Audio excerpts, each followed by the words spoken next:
Assalamualaikum warahmatullahi wabarakatuh. Saya Putri Wahyuni dengan NIM 1042192 dari Prodi Ilmu Administrasi Negara. Baiklah, video ini saya buat untuk memenuhi tugas mata kuliah pengantar ilmu pemerintahan dengan dosen pengampu Bapak Iip Permana SPMT. Baiklah, pada video presentasi kali ini saya akan menjelaskan yaitu tentang perkembangan paradigma pemerintahan.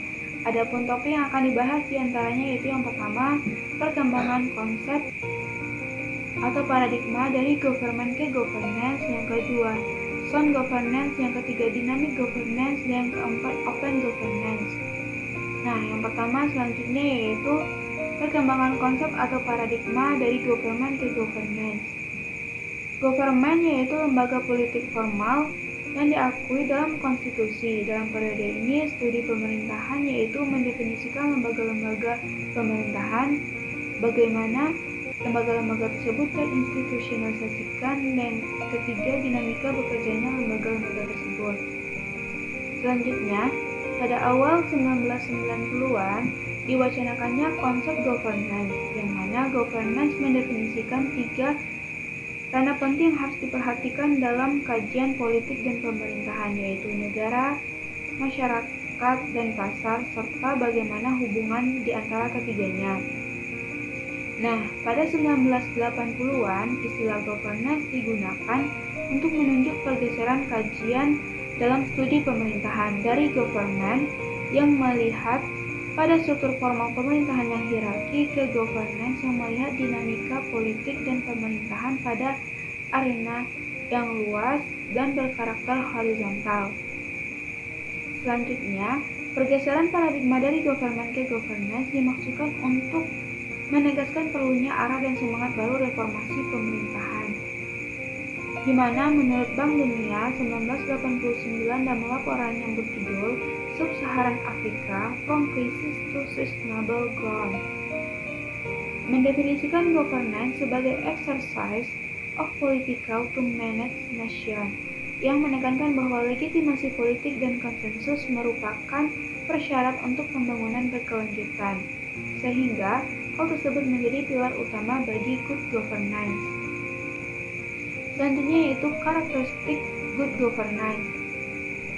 Dalam hal ini, ODA menjelaskan karakteristik good governance yaitu legitimasi, akuntabilitas, kompetisi, penghormatan terhadap hukum, dan hak asasi manusia. Sedangkan menurut World Bank, karakteristik good governance yaitu yang pertama, masyarakat sipil yang kuat dan partisipatori, yang kedua, terbuka, yang ketiga, pembuatan kebijakan yang dapat diprediksi, yang keempat, eksekutif yang bertanggung jawab, yang kelima, birokrasi yang profesional, dan yang terakhir, aturan hukum yang jelas. Selanjutnya yaitu kritik terhadap konsep governance. Yang pertama, dianggap sebagai model imperialisme dan kolonialisme baru. Yang kedua, muncul pemikiran untuk menghubungkan kemandirian sebuah negara dengan praktek-praktek sistem dunia secara universal. Yang ketiga, menguatnya kembali pasar yang berwujud dalam gerakan neoliberalisme.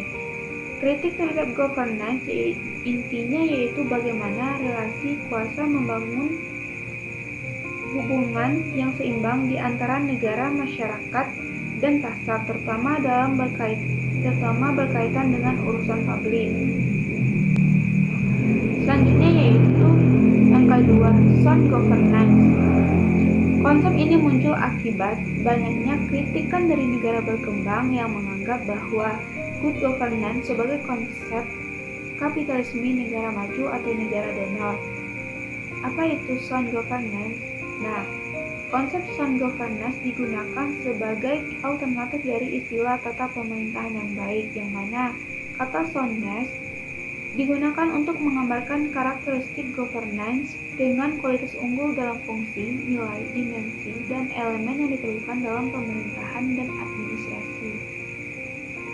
Selanjutnya, sound governance terkait secara langsung atau tidak langsung yang terhubung dengan berbagai sistem global untuk memeriksa opsi, solusi, dan masalah tata kelola pemerintah, yang mana konsep sound governance menekankan tata kelola yang terintegrasi dengan dunia internasional, di mana Sound governance sebagai sistem yang dinamis terdiri dari komponen utama, yaitu proses, struktur, nilai pengetahuan, organisasi, manajemen, kebijakan sektor swasta, globalisasi, akuntabilitas, dan transparansi.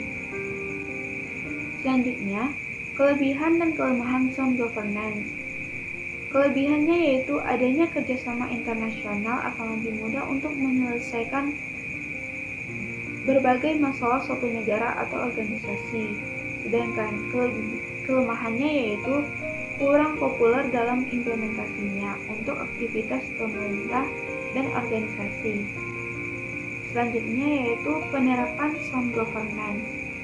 Contohnya, konsep sound governance diadopsi oleh universitas sebagai landasan untuk bekerja sama dengan universitas internasional dan berupaya untuk menjadi organisasi yang unggul, menumbuhkan daya saing tingkat nasional dan internasional. Tetapi, kendala yang bersifat politik, ekonomi, dan budaya menjadi beberapa masalah penghambat inisiasi sound governance. Nah, selanjutnya yang ketiga yaitu dynamic governance. Apa itu dynamic governance?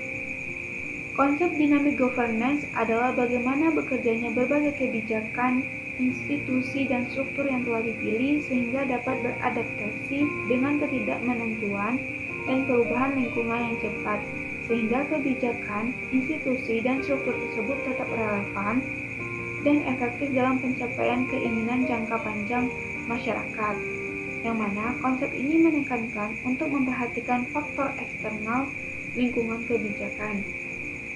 Selanjutnya yaitu faktor pendorong dynamic governance, yaitu komitmen, pengisian jabatan, pragmatisme, kemampuan sumber daya, semangat tidak korup, berorientasi pasar, berorientasi jangka panjang, nasionalisme, serta disiplin.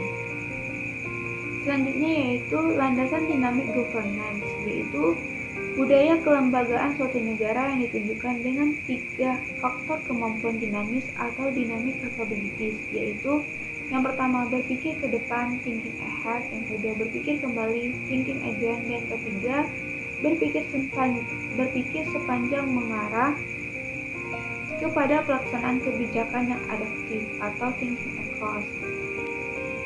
Selanjutnya yaitu kekuatan dan kelemahan dynamic governance. Kelebihannya yaitu dorongan untuk terus meningkatkan tacit dan explicit knowledge, sedangkan kelemahannya yaitu dynamic governance akan tidak bermakna apabila birokrasi yang korup, file system, nepotisme, dan masyarakat belum sepenuhnya demokratis untuk mengawasi aktivitas pemerintah. Selanjutnya, penerapan dynamic governance, yaitu contohnya Singapura menerapkan konsep dynamic governance dalam aktivitas pemerintahan dengan melakukan modernisasi birokrasi, mengadopsi merit system untuk menempatkan pejabat negara, sosialisasi dan edukasi secara berkesinambungan untuk membangun masyarakat yang lebih kritis dan meningkatkan kolaborasi antara pemerintah sebagai regulator dan pengawas terhadap kegiatan swasta yang berkontribusi untuk kesejahteraan rakyat.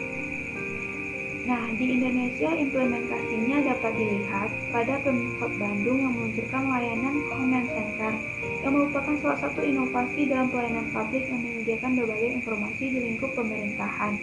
Ada pula aplikasi pengaduan online yang bersifat berarah serta call center tanggap darurat. Selanjutnya yang keempat yaitu Open Governance atau Open Government. Open Government didefinisikan sebagai tindakan dari transparansi, partisipasi, dan kolaborasi, di mana konsep Open Governance berkomitmen untuk merumuskan action plan atau rencana aksi di negaranya masing-masing yang dirumuskan dan diimplementasikan melalui konsultasi berkala bersama dengan berbagai elemen termasuk masyarakat. Nah, Open Government ini lebih menekankan kepada prinsip transparansi tinggi data pemerintah untuk dapat dikonsumsi oleh publik dengan memanfaatkan teknologi informasi. Selanjutnya, Open Government diarahkan menjadi populer setelah adanya Memorandum on Transparency on Open Government oleh pemerintahan Barack Obama tahun 2009.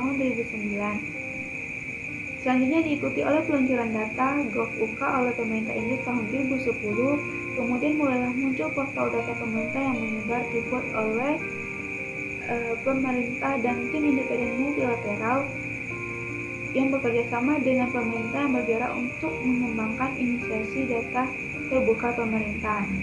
Nah, di Indonesia gerakan Open Government ini telah direspon pemerintah dengan adanya Undang-Undang Nomor 14 Tahun 2008 tentang Keterbukaan Informasi Publik. Selanjutnya, kekuatan dan kelemahan Open Government kekuatannya yaitu transparansi dan peluang melibatkan masyarakat dan setiap aktivitas dan pengawasan pemerintah menjadi lebih besar. Kelemahannya yaitu adanya keterbukaan belum tentu akan berkontribusi signifikan terhadap transparansi.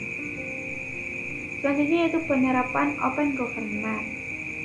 Open Governance diterapkan di negara Amerika Serikat, namun inisiasi ini tidak selalu positif dalam pelaksanaannya. Seperti Belanda yang mengadopsi Open Government, terdapat efek negatif dalam penerapannya, yaitu risiko untuk melanggar undang-undang atau peraturan lain. Adapun implikasi yang timbul apabila data dibuka akan memberikan situasi yang berbeda karena bertentangan dengan hukum atau peraturan. Yang kedua, salah tafsir. Yang ketiga, penyalahgunaan data. Selanjutnya yaitu keuntungan Open Government. Yang pertama, lebih memudahkan masyarakat untuk akses data dan aktivitas pemerintah, perundang-undangan dan kebijakan pemerintah yang diperoleh dengan mudah. Yang kedua, data terbuka erat dengan pembagian informasi pemerintah yang dapat digunakan oleh publik untuk berbagai tujuan. Yang ketiga, dapat merangsang transparansi, akuntabilitas, meningkatkan partisipasi masyarakat, dan merangsang pertumbuhan ekonomi. Dan yang terakhir itu dapat juga sebagai upaya untuk memerangi tindakan korupsi. Nah, yang terakhir yaitu perbandingan konsep tata kelola pemerintah. Di sini kita melihat sound government.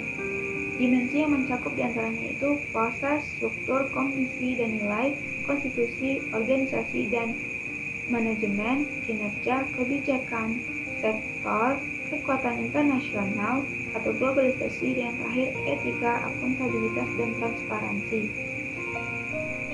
Sedangkan dynamic governance yang terdiri dari elemennya yaitu yang pertama cultures, institutional cultures, yang kedua capabilities, yang terdiri dari thinking ahead, thinking again, dan thinking across, dan yang terakhir change atau adaptive policy.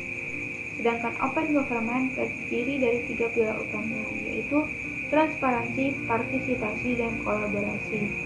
Sekian itulah presentasi saya pada video kali ini. Mohon maaf bila ada kesalahan. Wassalamualaikum warahmatullahi wabarakatuh.